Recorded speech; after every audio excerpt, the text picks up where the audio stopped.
아시시의 성인으로 알려진 프란체스코에 관한 유명한 에피소드가 한 가지 있습니다. 13세기 이탈리아에서 부유한 상인의 아들로 태어난 성 프란체스코는 하나님의 종이 되기를 결단한 이후에 가난과 결혼을 했다고 할 만큼 이 가난으로 헐벗은 자들과 함께하며 그들을 위해 자신의 모든 것을 헌신한 삶을 살았습니다.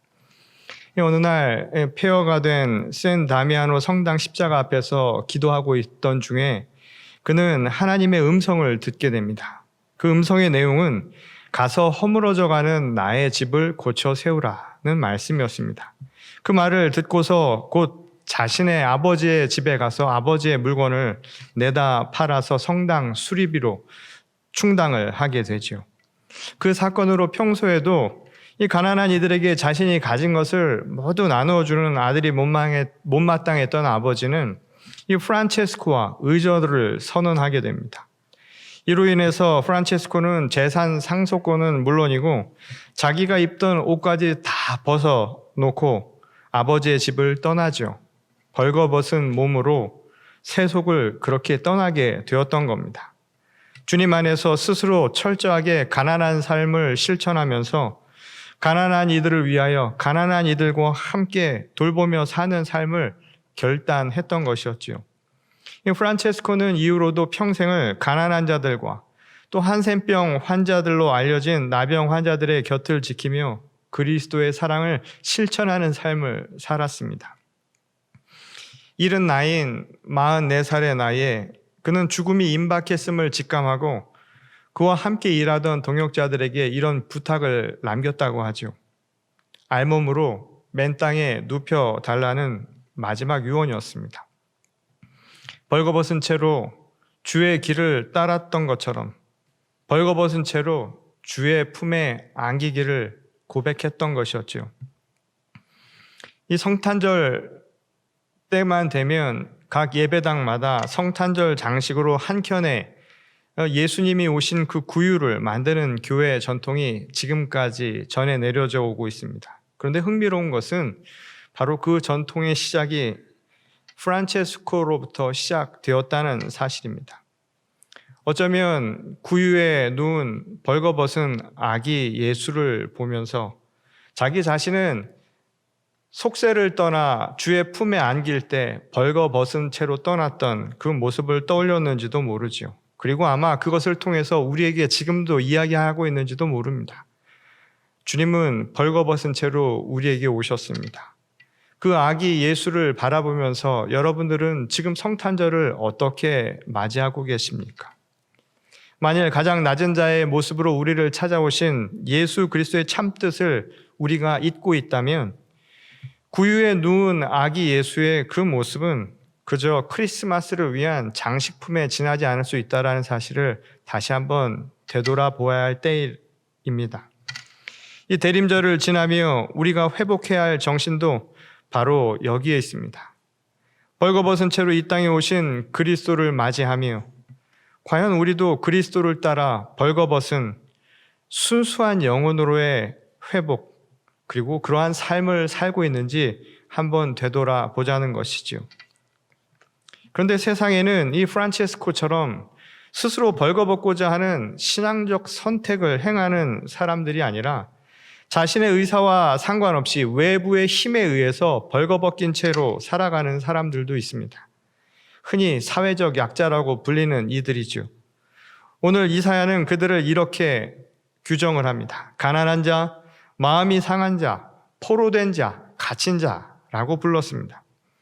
경제적 빈곤과 심적인 고통, 정치적인 억압, 그리고 사회적 소외에 의해서 벌거벗겨질 대로 벗겨진 상처 입은 영혼들이라는 것이죠. 이사야는 그리스도가 이 땅 가운데 다시 찾아오실 때 이루어질 사건을 이렇게 얘기합니다. 그들에게 풍요가 이루어질 것이요 그들에게 위로가 임할 것이며 그들에게 해방과 희망이 나타날 것이다 라고 선포를 했던 것이었습니다. 그러면서 레위기에 기록된 유대의 신현 정신을 우리에게 알려주었지요. 실제로 레위기 25장 10절에 보면 레위기의 이야기를 통해서 우리는 유대 신현 정신을 보게 됩니다. 너희는 50년째 해를 거룩하게 하여 그 땅에 있는 모든 주민을 위하여 자유를 공포하라. 이 해는 너희에게 신년이니 너희는 각각 자기의 소유지로 돌아가며 각각 자기의 가족에게로 돌아갈지며. 이 안식년이 7번 지난 다음에니까 곧 50번째 해를 신년이라고 부릅니다. 그런데 이때는 모든 것이 제자리로 돌아가는, 다시 말해서 우리는 제자리로 돌려놓아야 할 때라는 거예요. 물론 우리가 돌아가야 할 그 제자리라고 하는 것은 하나님의 말씀을 근거지 삼은 것이었죠. 하나님께서 만물을 창조하셨던, 다시 말해서 이 땅을 만드실 때의 그 원래 상태로 돌아가는 것이라고 보면 된다는 겁니다. 하나님이 보기에 좋으셨다라고 했던 그 아름다웠던 그 상태로 돌아가는 것이 바로 신년에 이루어질 일이라는 것이지요. 이사야가 상처 입은 영혼들에게 하나님께서 주실 생명과 자유, 희망과 기쁨의 상태를 돌려주어야 한다라고 선포했던 것은 바로 이러한 신년 정신을 우리가 회복해야 한다는 것을 가르쳐주는 말씀이라고 할 수 있습니다. 그런데 이것은 복음서에서도 나타나죠. 이 누가복음을 보면 누가가 예수께서 갈릴리에서 전도를 처음 시작하고 제일 먼저 회당에서 선포한 말씀이 바로 이 신년 정신이었다라는 것을 우리에게 알려준 바 있습니다. 누가복음 4장 18절에서 19절 말씀을 보면 오늘 우리가 읽은 본문 말씀의 내용이죠. 이사야가 선포한 그 말씀을 그대로 읽으시면서 이 땅 가운데 그리스도를 통해 그 모든 예언들이 실현될 것이다 라는 사실을 알려준 바 있습니다. 이 한마디로 그리스도께서 이 땅 가운데 우리를 찾아오신 것은 하나님의 말씀대로 모든 것을 원상태로 되돌려 놓기 위함이라는 것을 우리에게 가르쳐주는 대목이었죠. 그것은 자신의 유익을 위해서 다른 사람을 벌거벗기려고 하는 폭력이 아니라 스스로 하나님 앞에 벌거벗는, 그래서 순수한 영혼으로의 회복을 우리에게 가르쳐주는 것이기도 했습니다. 스스로 가장 낮은 자의 모습으로 이 땅을 찾아오신 그리스도를 닮아가는 것, 바로 그 핵심이 그 말씀 안에 담겨져 있었다는 것이죠. 이사야는 은혜의 해, 곧 신년을 선포하면서 그 날 이루어질 현상 가운데 하나를 바로 회복된 영혼들로 의의 나무를 삼는 것이다 라고 우리에게 이야기를 하고 있습니다. 그들을 통해서 여호와의 영광이 나타난 증거로 삼으시겠다라는 말씀이었습니다. 그러니까 의의 나무는 우리 가운데 하나님께서 지금 역사하고 계시다라는 표징이라고 할 수 있다는 거예요. 그런 의미에서 오늘 우리 이 시대를 한번 되돌아보기를 원합니다. 과연 우리 시대에는 하나님의 영광이 나타나고 있는 것이 맞나요? 그리고 그것을 나타낼 수 있는 의의 나무가 과연 우리 가운데 있는 것이 분명합니까? 그렇다면 과연 하나님의 영광은 어디에서 나타나고 있는 것이고, 그리고 이사야를 통해 주신 그 의의 나무라고 하는 표징은 과연 어디에서 찾을 수 있는 것일까요? 예수께서 산상수훈을 행하시며 이 사람들을 일컬어서 세상의 빛이다 라고 말씀하신 바가 있죠. 이 마태복음 5장 14절에 보면 이런 말씀을 하신 바 있습니다. 너희는 세상의 빛이라, 산 위에 있는 동네가 숨겨지지 못할 것이요 라고 말씀을 한 바가 있습니다. 이 말씀은 이 세상을 향한 주님의 현실 인식이 어떠한가라고 하는 것을 우리에게 아주 분명하게 보여주지요. 이 세상을 빛이 비추어야 할 만큼 어두운 상태, 어둠의 대상이라고 주님은 보셨다는 거예요. 다시 말해서 변화되어야 할 대상으로 세상을 보셨다는 겁니다.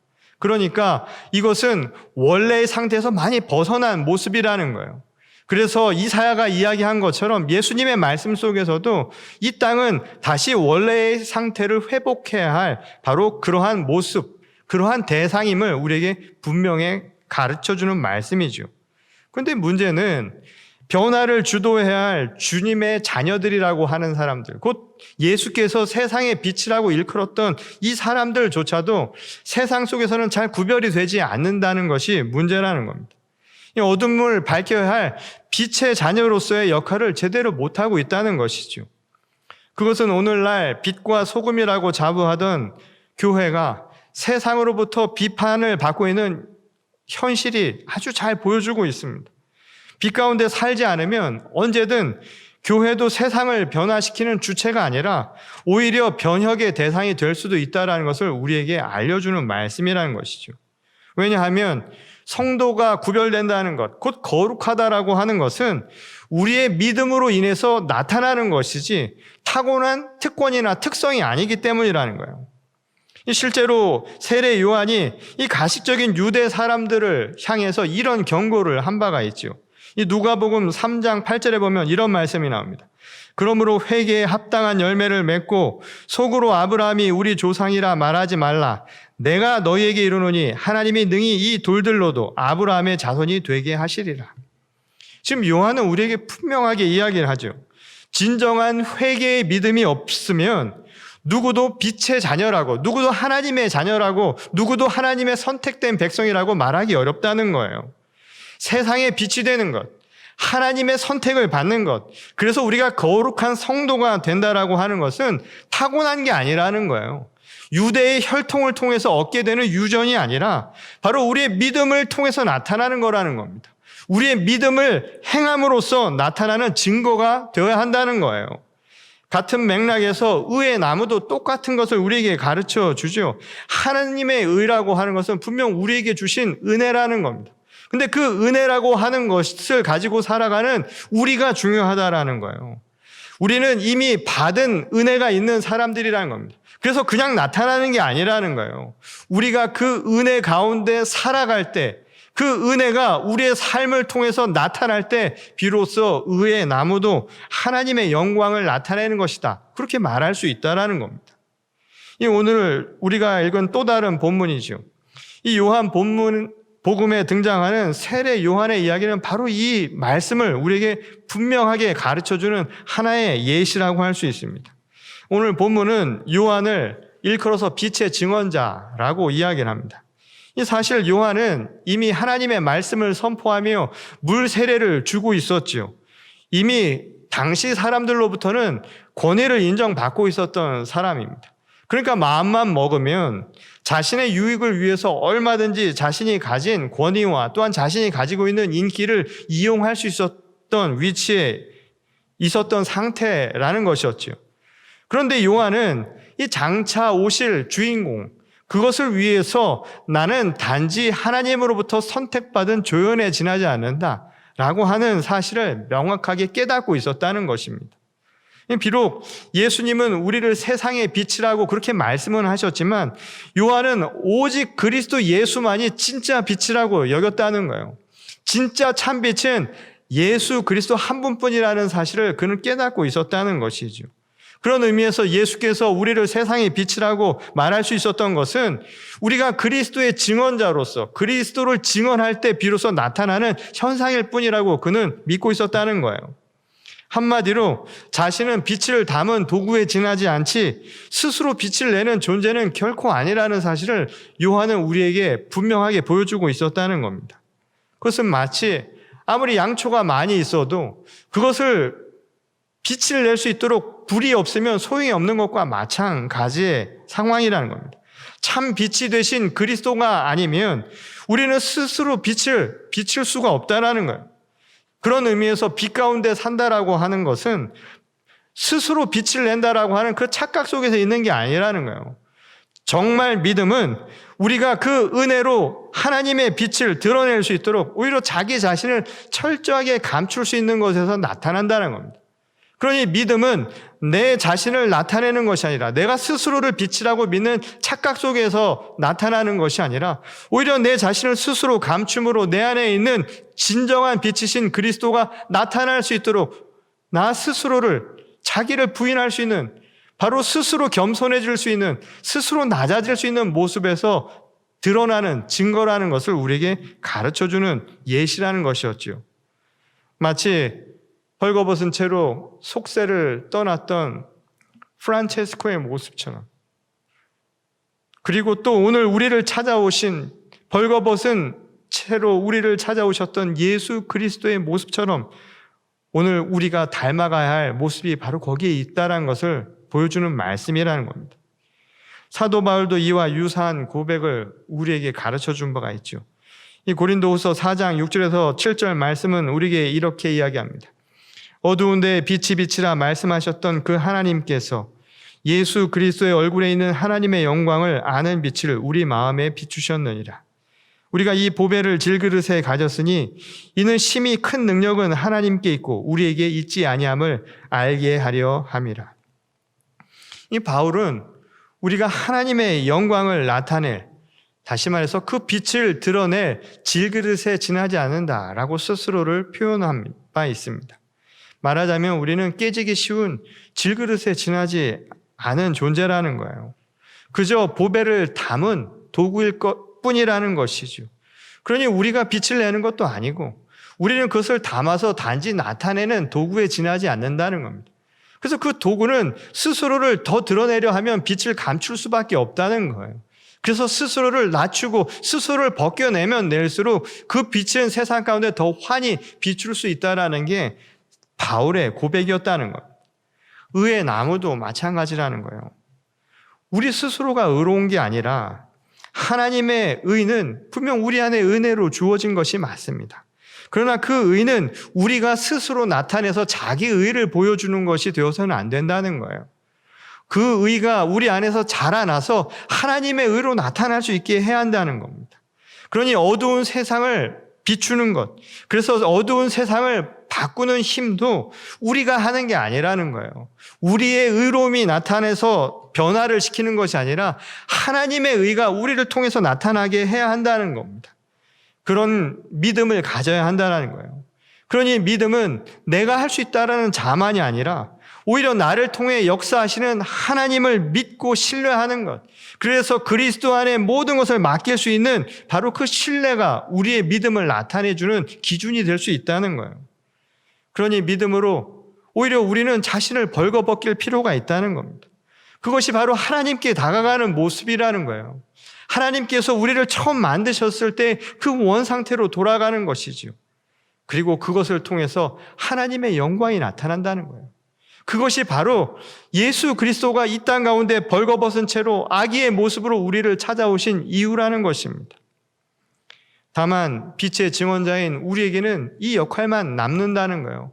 오직 한 가지 본분만 남는다는 것이죠. 그것은 빛의 도구인 우리가 스스로를 성결하게 유지하기만 하면 된다는 겁니다. 예컨대 창문에 굴곡이 생기거나 얼룩이 묻으면 빛이 제대로 들어오지 않듯이 빛의 증언자인 그리스도의 자녀가 깨끗하지 않으면 왜곡될 가능성이 그만큼 높아진다는 것이죠. 그래서 자기 자신을 완전히 벗어버릴 수 있는 것, 그래서 자기 부인의 신앙이 되는 것, 그리고 그것을 위해서 날마다 성결한 삶을 살아가는 것, 그것만이 우리에게 남겨진 몫이라는 거예요.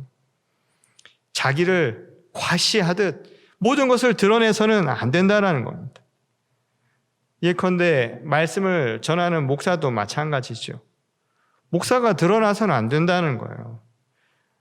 여러분들이 보아야 할 것은 목회자가 아니라는 겁니다. 목회자가 전하는 말씀이 중요한 것이죠. 들려야 할 복음이 우리에겐 더 중요한 부분이 되어야 한다는 겁니다. 우리가 봉사나 선행을 할 때도 마찬가지라는 거예요. 자신을 드러내는 것은 그것은 진정한 봉사나 선행이 될 수가 없다라는 겁니다. 그것은 왜냐하면 하나님의 의를 오히려 가릴 수 있는 일이 될 수 있다는 거예요. 그래서 우리 주변에선 선의를 행하고도 그것이 감사함으로 나타나지 않는 경우를 너무나 많이 보지 않습니까? 은혜가 되지 않는다라고 말하는 이유가 무엇일까요? 보여야 할 것이 보이지 않기 때문이라는 거예요. 들려야 할 것이 들리지 않기 때문이라는 거예요. 감추어야 할 것이 드러나기 때문이라는 겁니다. 정말 드러나야 할 하나님의 영광이 아니라 바로 우리 자신이 나타나기 때문에 그런 문제가 발생을 한다는 거예요. 그런 의미에서 진정한 믿음은 그저 주님의 영광이 나타나도록 나를 사용해 주신 하나님께 내 자신을 온전히 맡기는 것, 그 감사로면 족하다라는 거예요. 누군가 나로 인해서, 누군가 우리 자신의 그 무언가로 인해서 제 대신 화관을 쓰게 되고 슬픔 대신에 기쁨을 누릴 수 있다면 그것만으로도 감사하다는 거예요. 그것으로도 족하다라는 거예요. 그걸 보는 것만으로도 감동이 되는 것, 그게 진짜 하나님의 영광을 드러내는 일이라는 겁니다. 그것이 바로 오늘날 우리가 회복해야 할 신앙의 진정한 모습이 아니겠느냐라는 거예요. 오늘날 빛 가운데 서야 할 교회의 모습, 성도의 모습이 아닐까요? 어쩌면 그것이 벌거벗어야 할 우리 영혼의 원래의 순수한 회복이 되는 길이 아닐까요? 얼마 전 코로나 바이러스의 피해가 급증하고 있는 브라질에서 정부가 가장 취약계층이 밀집된 빈민가의 어려움을 외면하자 주민들 스스로가 이 풀뿌리 조직을 구성해서 위기를 헤쳐나가고 있다라는 보도를 접한 바가 있습니다. 이 파벨라라고 하는 상파울루의 빈민촌에서 이 주민들은 부유한 지역의 이 주민들보다 이 코로나19로 인한 사망률이 10배나 높은 것으로 그렇게 알려져 있습니다. 위생 문제나 복지 문제가 아주 엉망인 곳이죠. 그런데 브라질 정부는 코로나19로 숨지는 건 각자의 운명이다. 그렇게 대통령이 이야기하고 또 완전히 손을 놔버렸다는 거예요. 그래서 주민들은 그 운명을 받아들이지 않고요.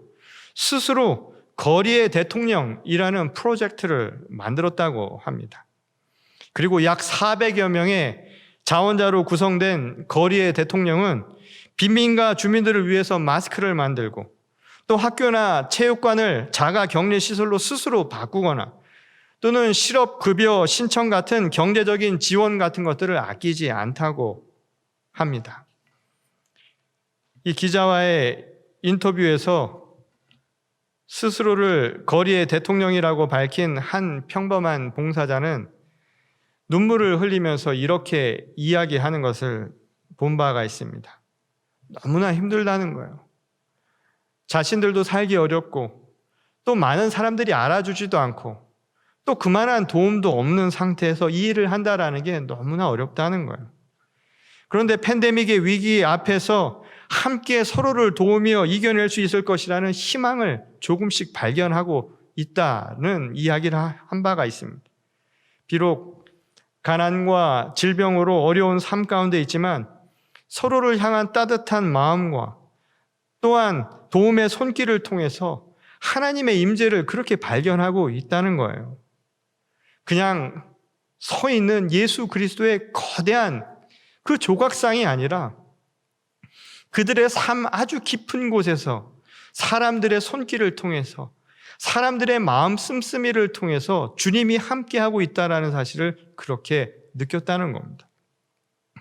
저는 그 장면을 보면서 한편으로는 안타까운 마음이 들면서도 우리 시대의 의의 나무가 어디 있을까라고 하는 것에 대한 하나의 해답을 얻게 되었습니다. 의의 나무는 상상 속에서나 존재하는 것이 아니라는 것을 확신하게 되었다는 거예요.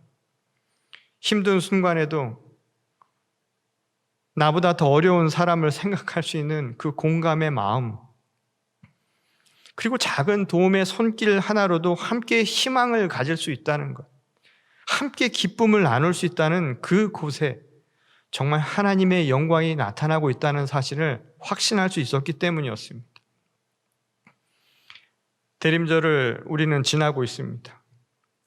우리도 참빛이신 그리스도를 기다리면서 어쩌면 우리 스스로에게 지금 질문해야 할지도 모릅니다. 과연 우리는 주님의 빛을 담은 도구로 살아가고 있는 것이 맞는가? 정말 하나님께서 세상의 빛이라고 불렀던, 그러나 참 빛을 담은 의의 나무로 살고 있는가? 오늘 우리 스스로에게 한번 물어보자는 것이죠. 그래서 과연 우리는 하나님의 영광을 나타내고 있는 것이 맞는가요? 이 어려운 시대에 함께 공감의 마음을 우리가 다시 한번 회복할 수 있기를 원합니다. 그리고 서로에게 기댈 나무가 되어 주기를 원합니다. 그것이 정말 이 시대에 우리에게 필요한 의의 나무의 모습이 아닐까요?